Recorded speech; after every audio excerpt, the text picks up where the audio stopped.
The quiet night sky above the small town of Clearwater was filled with the usual twinkling stars, each one quietly shining in the vast expanse of space. But tonight something was different. A bright light suddenly appeared, flashing across the sky like a shooting star. But this wasn't a star. It was something much more extraordinary, something that seemed to defy everything known about the universe. The light grew brighter and brighter as it descended, leaving a trail of fire in its wake. It was no ordinary meteorite. It was something from beyond the stars. The flash of light streaked across the sky for what seemed like an eternity before it suddenly vanished behind the mountains. The people of Clearwater were used to strange sights. From the sky, sometimes shooting stars, sometimes planes, but nothing like this. The event was unlike anything they had ever seen before.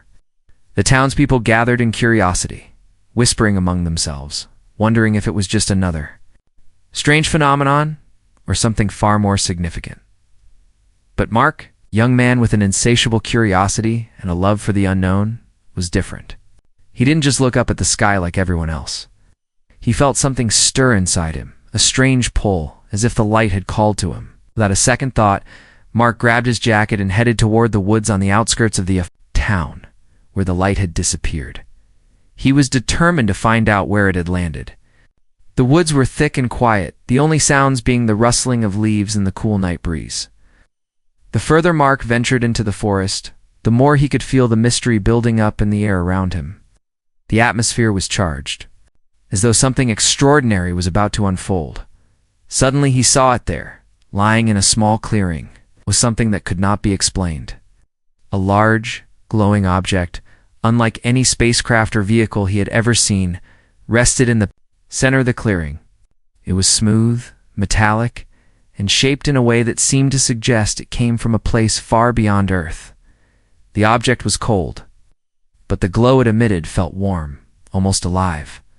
Mark stepped forward cautiously, his heart racing. He had heard stories of alien encounters, of strange lights in the sky, but never in his wildest dreams did he think he'd come face to face with something like this. The air around the object felt thick, as if it was pushing against him, but he couldn't pull himself away. Someone was waiting for him. From behind the object, a soft, strained voice echoed through the air. Mark froze. The voice was faint, as though it was speaking directly to him, even though no one else was around. "Help, ... please, ... the voice whispered. Mark's pulse quickened. He was sure he had heard it, but the voice sounded almost ... alien. It wasn't like any human voice he had ever heard before. He moved closer to the object, now more cautiously than before. His eyes scanned the area, and that's when he saw her. The girl was lying on the ground beside the glowing object, barely moving. Her skin was pale, almost translucent, and her hair shimmered with a strange, otherworldly glow. She was unconscious, yet somehow alive. A part of her seemed human, yet there was something undeniably alien about her. Mark hesitated for a moment, unsure of what to do. Was this a dream, or was this real? The girl stirred, her eyes fluttering open slowly. Gaze locked onto Mark's, and for a split second, it felt as though time had stopped. She blinked, as though trying to focus, then whispered in a language Mark didn't understand. It was soft, melodic, but the urgency in her voice was clear. Her hands trembled, and she slowly reached for him. Mark didn't know what to think, or what to do. His instincts screamed at him to run, to get away from whatever this was. But something deep inside him told him he couldn't leave her there. She needed help. "You real?" Mark asked, his voice barely a whisper. He didn't even know why he was speaking. It was as though he was drawn to her words, to her plea for help. The girl's eyes, now clearer, studied him for a moment. There was something ancient in her gaze, as though she had seen countless things, many of them far beyond human understanding.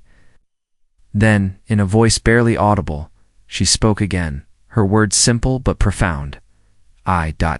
came to warn ... Earth. The end." As near her words struck Mark like a bolt of lightning. He could feel the weight of them, the fear in her eyes, and the urgency of her plea. What was she saying? What did she mean by the end? How could she possibly know about Earth's future? Before he could ask another question, the girl's body went limp, and she collapsed back onto the ground. Panic surged through Mark. He knelt beside her, unsure of what was happening. Was she dying? Was she human? Was she even real? Mark checked. For a pulse, his heart racing with each second. There was something about this encounter that felt so unreal, and yet it felt so very real at the same time. It was as though the universe had brought him here for a reason. He didn't know what the reason was, but he knew that whatever was going on, he couldn't walk away now, had to find out the truth. And with that, Mark knew his life would never be the same. The world he knew, the world he thought he understood, was about to change forever. Mark couldn't shake the image of the girl's lifeless body. His heart raced as he gently cradled her, desperate to find some sign of life. His mind was in a state of confusion. Was this really happening? Was he hallucinating, or had he stumbled into something that defied all reason?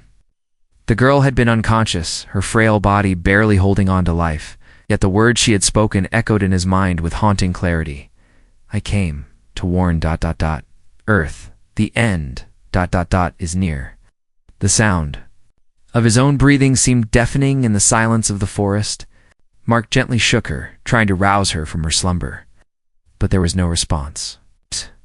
It felt like time had slowed down, as though the universe itself was holding its breath, waiting for something. His mind raced. What could she have meant? The end was near. What end was she speaking about Earth? What could possibly be coming that would end everything? As Mark sat there, wondering if he should call for help or try to get her to a hospital, he heard a soft gasp. The girl's eyes fluttered open once again, though they were distant and unfocused. At first, she blinked several times as if trying to adjust to the strange surroundings. Her breathing was shallow but steady. Mark's fingers hovered over her, unsure whether to offer help or stand back. Her eyes locked with his once more, and this time, there was no confusion in them, only certainty. Earth, she began, her voice trembling, but her words were sharp, deliberate. The Ithurians, they are coming. The word Ithurians sent a chill down Mark's spine. It sounded foreign, dangerous, like a name that shouldn't be spoken. Ithurians, he asked, his voice barely above a whisper. What are they, and why are they coming to Earth? Her face tightened, the weight of her words pressing down on her. They are conquerors, destroyers. They've taken everything from my people. I've seen them. In the darkest corners of space, no planet, no civilization has ever survived them. They consume worlds, leaving nothing behind. And now, they are coming for Earth. Mark's breath caught in his throat. He couldn't believe what he was hearing. This was too much. It's too much to process. Destroyers, conquerors. Was this some kind of sick joke? Could this be real? Aliens? Invading Earth? It sounded like the script of a bad science fiction movie. But the fear in her eyes, the raw, palpable fear, made him question everything he thought he knew about the world. Why did you come? Mark asked, his voice trembling, unsure whether he should believe any of this. What can we do? Girl sat up slowly, her body weak from the crash, but determination in her eyes. I was sent here to warn you, she said. I'm not the first to try. Many of my people failed before me, but they never had the chance to fight back. You are different. I believe your kind can stand against them. But only if you unite, only if you believe. Mark stared at her, a mixture of disbelief and dawning realization washing over him. How could a single person, let alone an alien, expect him to believe that humanity could fend off an alien invasion? Were they truly strong enough to face something like this? His thoughts were racing, but her words dug into his soul. Why me? He blurted out, still grasping for some sense of understanding. Why did you choose me? Why not someone else? She gazed at him solemnly, her eyes darkened with regret. I didn't choose you. It was fate. You were the one who found me. You were the only one who believed. Her words hit him like a punch to the gut. She was right. He had believed from the moment he saw her, the moment she spoke. The moment she showed him that there was more to the universe than what he had ever known, and that belief was the only thing keeping him grounded. Mark felt an overwhelming sense of responsibility wash over him. The weight of her plea settled on his shoulders. The end was near, but perhaps, just perhaps, he could make a difference. They didn't have much time. The girl's strength was fading, but her message was clear. He had to act fast. "Okay," he said, his voice trembling but determined. "I'll help you, but we need to get the word out. People need to know. People need to believe." The girl nodded faintly, a weak but grateful smile crossing her face. "That's the first step. But you must hurry. The Ethereans don't wait, and they won't stop. You have to unite the people before it's too late." With those final words, Mark felt something shift within him. The weight of this moment, of this responsibility, was no longer just a burden, it was a call to action. He had to find a way to make the world believe. But where would he even start? Who would listen to him? Could anyone be convinced in time? As Mark helped her stand, the girl's fragile form leaning against him for support, he knew that his life would never be the same again. The fate of Earth was now in his hands, and the truth, no matter how unbelievable, had to be shared. The world needed to know, and it needed to act before the Ethereans came. The days following the alien girl's arrival were a blur for Mark. He had spent the past few nights trying to make sense of everything, piecing together the fragments of the girl's words and the chilling truth she had revealed. Alone in his room, the weight of it all seemed to grow heavier with each passing hour. He had become a prisoner of his own thoughts, unable to escape the feeling that the world was quickly spiraling out of control. The alien girl's warning echoed in his mind relentlessly. "The Ethereans are coming. You must unite humanity." But how could he make them believe? How could he convince an entire world to take action when they were all so caught up in their own lives? Mark's phone buzzed on his desk, breaking his train of thought. He picked it up, seeing a dozen missed calls and a string of urgent messages from his friends. They had heard about the strange event from the night the alien girl had arrived. The news was everywhere now.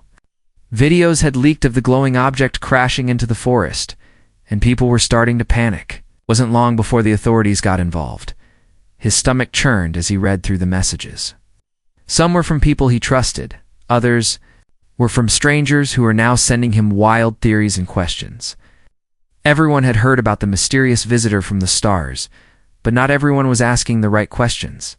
Some were terrified, some were skeptical, but no one was offering any real help. Mark knew that time was running out. If humanity was to have any chance against the Ethereans, they would need to unite, and that would require belief. But who would believe him? Who would listen to his story of an alien girl and an incoming destruction from the stars? He quickly grabbed his jacket and rushed outside, the cold night air biting at his skin. The town was eerily quiet, as if the universe itself was holding its breath. People were starting to gather in the streets, whispering amongst themselves. Mark could hear snippets of their conversations as he passed by. "Did you see that thing? In the sky? Aliens? Are they real?" The rumors were spreading like wildfire, but they were doing nothing to help. Fear was growing faster than understanding. Mark couldn't stand it any longer. He needed answers. He needed someone who would listen. He made his way to the town hall, hoping that someone there would take him seriously. When he arrived, he was met with an unexpected sight. The building was surrounded by police officers, news crews, and a growing crowd of people who were all demanding answers. The situation was escalating faster than Mark could have imagined. The entire town seemed to be on edge, as if they were teetering on the brink of something much larger than they could comprehend. As Mark approached the building, he was stopped by a uniformed officer. "Sorry, kid, you can't go in there. We're taking statements from witnesses. There's a situation. This is bigger than you think." Mark's frustration bubbled to the surface. "I am a witness. I know what's happening. The alien girl, she's not a threat. She's trying to save us." The officer raised an eyebrow. "Save us? From what? A space invasion? You've been watching too many movies, kid." Mark's words faltered. He had hoped someone would believe him, but the disbelief in the officer's voice crushed his hope. He felt his shoulders slump as the officer turned his back to him and went back to his duties. The isolation began to sink in. was completely alone in this no. One else could see the truth he had seen. The girl's words, her warning, her desperation, they were his burden now. He turned away from the crowd, retreating to a quiet alley. His heart raced, his mind swirling with 1,000 questions. He needed to talk to the girl again. He needed to hear more from her, to understand what she meant by unite humanity. But he knew that the world wasn't ready to listen. Mark pulled out his phone, his hands trembling. There were more messages. One stood out. It was from a number he didn't recognize, but the message was clear. I know what you're talking about. Meet me at the old diner tonight, 9 p.m. I believe you. I stared at the screen. A flicker of hope ignited inside him. Finally, someone who might believe him. He wasn't completely alone. He quickly typed a response, agreeing to meet, and then rushed home to prepare. As the hours passed and the sky darkened, Mark found himself at the diner, standing in front of the neon lights. The world around him felt distant, like he was in a different time, a different place. The diner was quiet, the sounds of the night creeping in through the windows. As he entered, he saw a figure sitting at the back booth. The person was cloaked in shadows, but Mark could tell they were waiting for him. He approached cautiously. Are you the one who messaged me? The person nodded, lifting their face to reveal a young woman, her eyes intense with urgency. I believe you, Mark. And I'm not the only one. Mark's heart skipped a beat. Finally, someone who understood. He sat down across from her, eager to hear what she had to say. Everyone thinks you're crazy, she began, her voice low. But I know the truth. I've seen what's coming too. You're not alone in this. There are others, people who understand the danger we're facing. She leaned in closer, her voice urgent. But we need to act fast. The Etherians won't wait forever. Mark's pulse quickened. This was the moment when everything could change. But with the world closing in on him and the truth, still so hard to believe, could they really make a difference? The diner was quiet, save for the low hum of the refrigerator in the corner and the occasional clink of silverware on the counter. Mark sat across from the woman who had called him, his mind racing with questions. He had always believed in the unexplained, but this was far beyond anything he could have imagined. As the silence stretched between them, the woman finally spoke, breaking the heavy tension in the air. My name is Evelyn, she said, her voice steady but urgent. I work with a group that's been tracking strange events like this for years. You're not the only one who's seen something. I'm afraid the girl you found isn't the first to warn us, but she's the first to come so far, to risk everything. Mark sat back, processing her words. He had hoped deep down that maybe he wasn't the only one who had stumbled into this madness. What do you mean, others have seen aliens? Other beings? Evelyn's gaze sharpened. Yes, but not like this. The Etherians, as she called them, are unlike anything Earth has ever faced. There have been sightings, warnings, mysterious disappearances over the years, but nothing concrete, nothing this close. Mark leaned forward, his mind racing. But why now? Why is she here? What is the Etherians' goal? Evelyn's eyes darkened, and she looked away for a moment, as though struggling with something. Too terrible to speak of? Finally, she took a deep breath. The Etherians are not just conquerors, they're something much worse. They consume worlds, Mark. They don't just invade and destroy, they consume the very essence of a planet, taking everything of value and leaving it hollow. And when they're done with a planet, it's not just the land, the cities, the technology. They strip away everything that makes life life. They don't just conquer, they erase. Mark's breath caught in his throat. He could feel the weight of her words, the horror of them sinking in. He could feel the urgency of the alien girl's warning, as if it were suddenly more real than it had ever been before. His stomach churned with the sudden realization of what was at stake. How do we stop them? He asked, his voice barely a whisper. How do we even begin to fight something like that? Evelyn's expression softened, but there was no comfort. In it, we don't have much time, Mark. The Etherians are already on their way. We can't stop them alone. The girl, she's our only chance. Her people, those who survived, have been fighting the Aetherians for centuries. They've been trying to find a way to stop them, to protect their worlds. But nothing has worked. The girl. She was sent here because Earth holds something they don't understand, something they can't take. They know that, and they want to destroy it. Mark felt a cold wave of fear wash over him. What is it? What does Earth have that they want? So badly? Evelyn shook her head. I don't know. But I do know this. It's not just a resource or technology. Something much more ... intrinsic. Something that lies within humanity itself. Mark's mind was spinning. What could humanity have that was so precious to these ruthless invaders? He had no answers, only more questions. But there was one thing he did know now. They couldn't wait any longer. Said the girl's people have been fighting the Aetherians for centuries, Mark said, trying to piece everything together. So why is she here alone? Why is she Aetherian? The one who's come to warn us? Evelyn sighed, a deep, weary sound. She's one of the last survivors of her people. Her homeworld was destroyed. Every living thing on it was consumed. She was one of the few who managed to escape. She was sent here because your species has something they never anticipated. Unity. Your strength lies in your ability to come together, to fight as one. That's why they fear you. If you can rally, if you can unite, then you might have a chance. But that's the problem, isn't it? You can't even believe in her, in what she's telling you.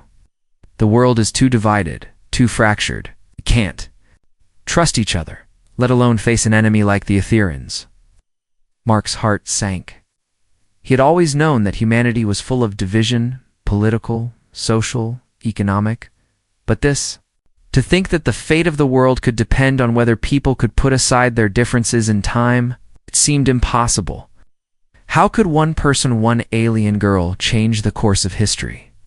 I don't know if we can, Mark whispered, more to himself than to Evelyn. I don't know if we can unite in time to stop them. Evelyn reached across the table, her hand steady but firm on his. You have to try, Mark.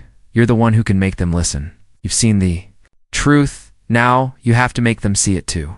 Mark stared at her, feeling the weight of her words. He wasn't ready for this. He wasn't ready to take on the responsibility of saving the world. But then he thought of the girl, the alien girl who had traveled across the stars, alone too. Warn him, he thought of her eyes, filled with fear and determination. He thought of her plea, her desperate hope that humanity might have a chance. Okay, he said, standing up, his voice steady. I'll do it. I'll make them believe. Evelyn smiled, but it was a smile tinged with both hope and sorrow. You have to move fast. Time is running out. As Mark stepped outside into the cold night, the weight of the world pressed down on him. He had no idea how he would manage to unite humanity. But one thing was clear. The girl's warning was real. And if he didn't act, everything he knew could soon be gone.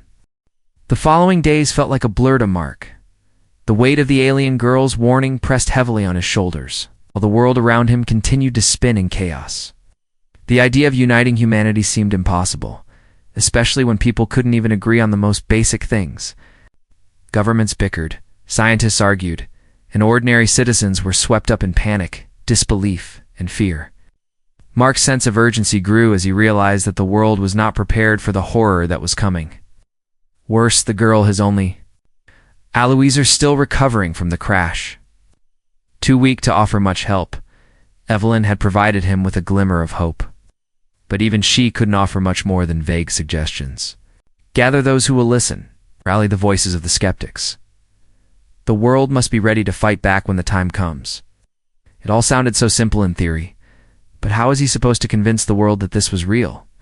How could he make them understand the gravity of the situation when no one believed? Then came the message. A simple but terrifying message. They know about her.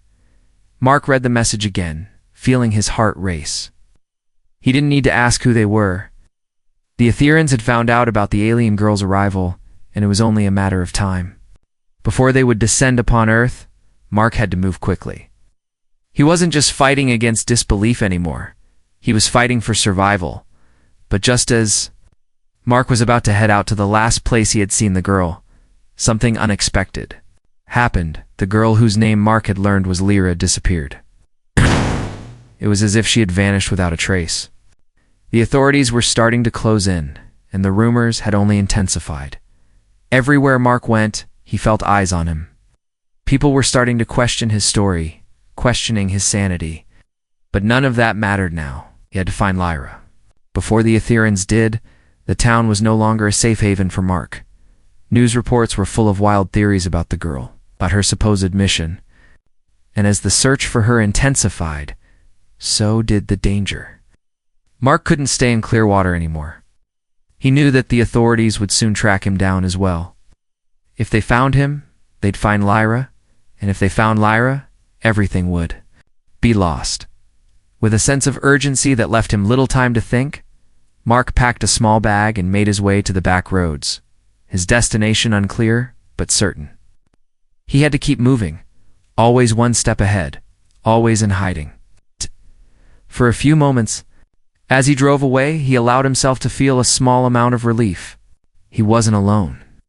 He knew that Evelyn would be watching over him, even if he didn't understand how. She had been right about one thing. There were others who believed. Others who were willing to help, even if it meant risking everything. As Mark drove deeper into the unknown, he received another message. This one came from a number that was unfamiliar, yet somehow, Mark felt drawn to it. He opened it with trembling hands. "You're not alone. They found her, but she's still alive. She's hiding. If you want to find her, meet me at the old church. Midnight. Bring no one else." Mark's heart skipped a beat. The church. It was an old abandoned place on the outskirts of town. No one went there anymore. It was the perfect place to hide. But who could this be? Another person who had been tracking the Ethereans? Or was it someone who had their own agenda? Mark didn't have time to waste. He didn't know if the message was a trap, but at this point, he had little choice but to trust it. The world was closing in, and the clock was ticking. He didn't know how much time Lyra had left, or how much time humanity had, but he knew one thing for certain. He had to find her. By the time he reached the church, the sun had long set, and the moon hung high in the sky, casting an eerie glow on the dilapidated building. Mark approached cautiously, his mind racing. Every instinct screamed at him to be careful, but he couldn't afford to hesitate. He had to know who was waiting for him. Inside the church, the air was heavy with dust and decay. Mark's footsteps echoed as he moved through the silent halls. The faint sound of whispers reached his ears, and he paused, straining to hear. His heart pounded in his chest as he turned a corner, coming face to face with a figure standing in the shadows. The person was cloaked, their features hidden beneath a dark hood. "You came," the figure said, their voice low but unmistakable. "Good, we don't have much time." Mark felt a surge of hope, but it was tempered with uncertainty. "Who are you?" he asked, his voice barely a whisper. "And how do you know about Lyra?" The figure stepped into the dim light, revealing a face Mark didn't recognize. "I'm someone who's been watching," the person said. "I know.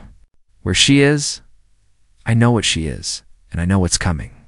Before Mark could respond, the figure held up a hand, silencing him. "We don't have time for questions. The Ethereans are here. They found us." Suddenly, the ground beneath Mark's feet seemed to shift. The air grew thick with an unnatural pressure, as though someone was closing in on them. The church door slammed open with a deafening crack, and Mark spun around, his heart in his throat, from the darkness outside. Two figures emerged, tall, humanoid, with eyes that glowed like embers. "The Ethereans, they're here," the cloaked figure whispered, almost as if to himself. "And there's nowhere to hide." The cold night air bit at Mark's skin as he stood frozen in the dim light of the old church. His heart thudded violently in his chest, each beat like a warning from the depths of the universe. The figures standing at the door were not human, not by any stretch of the imagination. Their eyes burned with an unnatural glow, the red-orange hue like coals smoldering in the dark. The creatures' Ethereans were more terrifying than any nightmare Mark could have imagined. His body tensed as they took a slow step forward, their movements eerie, calculated. Mark's breath caught in his throat. There was no way to run. No way to hide. He had no weapons, no allies, and the only thing standing between him and certain death was the cloaked figure beside him. The figure spoke first, his voice steady but laced with urgency. You must understand, Mark. They are not here by accident. The Etherians have been tracking the girl for a long time. They've known she was coming, and now that she's here, they'll stop at nothing to take her. She is the key. Mark's mind raced, his thoughts barely keeping up with the terrifying reality unfolding before him. What do you mean, the key? She's just one girl. How can she be so important? The cloaked figure turned to him, and in that moment, Mark saw the weight of centuries in the stranger's eyes. She is the last of her kind. Mark, her people, her species have fought against the Etherians for as long as they've existed. But they're dying out. One by one, their worlds are consumed, their civilizations erased. Lyra was sent here because she carries something no one else does. Her very presence is a message. Mark stepped back, his thoughts spinning. A message? What could she possibly carry that's so valuable to them? I thought humanity was the target. I thought the Etherians wanted Earth. The cloaked figure's face softened, almost as if he were about to share a secret too painful to bear. Humanity is not the target. You never were. You see, Earth is just a stepping stone. The Etherians have been watching your species for centuries. But they aren't after the resources, the technology, or the land. They are after the one thing you don't even realize you have the ability to resist. The girl, Lyra, is the last of a species that never gave in. They fight until the very end. Mark blinked, struggling to comprehend the magnitude of what he was hearing. But why? Why her? Why did she come to Earth? Because the figure continued. She's the only one left with the secret. Her people discovered something the Etherians never understood. Something that made them stronger. Something they feared more than anything else. Hope. The Etherians are conquerors, yes. But they are bound by their nature. They consume, they destroy, they never create. They are beings of cold logic and absolute control. And for centuries, they've been trying to understand why your kind can fight back even when faced with certain destruction. Mark felt a chill run through him, a cold that had nothing to do with the night. Idea was almost impossible to grasp. How could hope, something so abstract, be a weapon? He glanced at the door, at the Etherians, who were now closing in on them, their glowing eyes fixed on the girl lying motionless on the ground. His heart raced. So what happens if they get her? What will they do with her? Psst. The figure's voice dropped, filled with a grim sorrow. They will destroy her. Mark, the Etherians believe they can replicate what makes her people so resilient, so unwilling to give in. But they are wrong. They can't understand it. They can't take what they don't know. Lyra's species doesn't just fight, they believe in. It's that belief that makes them unstoppable. If they destroy her, they destroy humanity's last chance. Mark felt the truth of the words weigh on him like a mountain. Lyra wasn't just a survivor. She wasn't just an alien lost on Earth. She was the last hope of not just her people, but of humanity itself. If she died, so did their hope. Without thinking, Mark turned toward the door, his mind set. He had to do something. Can't. Let them take her, he said, more to himself than to the cloaked figure. We have to stop them. The cloaked figure grabbed his arm, pulling him back sharply. You cannot stop them alone. Not yet. You don't understand what they're capable of. You don't understand what they are. Mark's eyes narrowed, his determination hardening into something fierce. Then tell me. Tell me everything. I need to know what we're up against. The figure hesitated, then nodded grimly. Ah! Etherians are not just aliens, Mark. They are a species of ancient, intelligent beings. Beings that were once like humans, like your people. Long ago, they too fought for survival. But over time, they became more and more detached, losing the one thing that made them truly powerful, their connection to emotion. Their belief, they discarded it in favor of logic and control. They have never been able to fully escape the one thing they fear: hope. It's what made your species so dangerous to them. It's the one thing they can't understand, and it's why they've tried to wipe out every civilization that still holds on to it. Lyra carries the key to that hope. Mark stared at him, his mind whirling. He felt a strange clarity settling into place, as though the universe was beginning to reveal its true nature to him. The Aetherians weren't just coming to destroy Earth. They were coming to destroy the one thing that could stand in their way. And Lyra, this fragile, alien girl, was their last hope. Mark swallowed hard, his voice steady. We need to get to her. Now. But as the words left his mouth, the church doors slammed open with an ear-shattering crash. The Aetherians had found them. The church trembled under the weight of the Aetherians' presence. Mark's heart pounded in his chest as the creatures advanced, their glowing eyes fixed on Lyra's motionless form. Time seemed to slow, each second stretching longer than the last. There was no escape, no room for hesitation. The cloaked figure had stepped aside, his face grim with the knowledge that the final moment had arrived. Mark knew there was no turning back now. The world, the fate of humanity, was in his hands. Get ready, the cloaked figure whispered, his voice barely audible over the heavy silence. Mark glanced at him, noticing for the first time the worn, battle-hardened expression on the man's face. He wasn't just an ally, he was a survivor. Someone who had witnessed the destruction that the Aetherians left in their wake. But even he seemed to know that this wasn't going to be easy. Mark turned his attention to Lyra. She lay unconscious, fragile, vulnerable, the very thing that had drawn the Aetherians here. She was the last of her kind, the last person capable of holding the key to humanity's survival. He couldn't let them take her. One of the Aetherians stepped forward, its towering figure casting an oppressive shadow over the room. Its voice was cold, mechanical, devoid of any warmth. Step aside. She is ours. Your resistance is futile. Mark's blood ran cold. But he stood his ground, the weight of the truth burning in his mind. He could feel the belief that had been passed to him from Lyroth, the belief in humanity's strength, its ability to unite, to fight against overwhelming odds. Couldn't let that die now, not when everything was on the line. Not without a fight, Mark replied, his voice louder than he'd intended. It was shaky, but it was real. It was hope. He could feel it surging within him. A fire he had never known he possessed. The Aetherian tilted its head slightly, its glowing eyes narrowing. It didn't seem to understand. That was the difference. It couldn't understand hope, and that ignorance was their weakness. Mark turned to the cloaked figure. What do we do now? We fight, the figure said, pulling something from his coat. It was a small device, sleek and metallic, unlike anything Mark had ever seen. This is a beacon.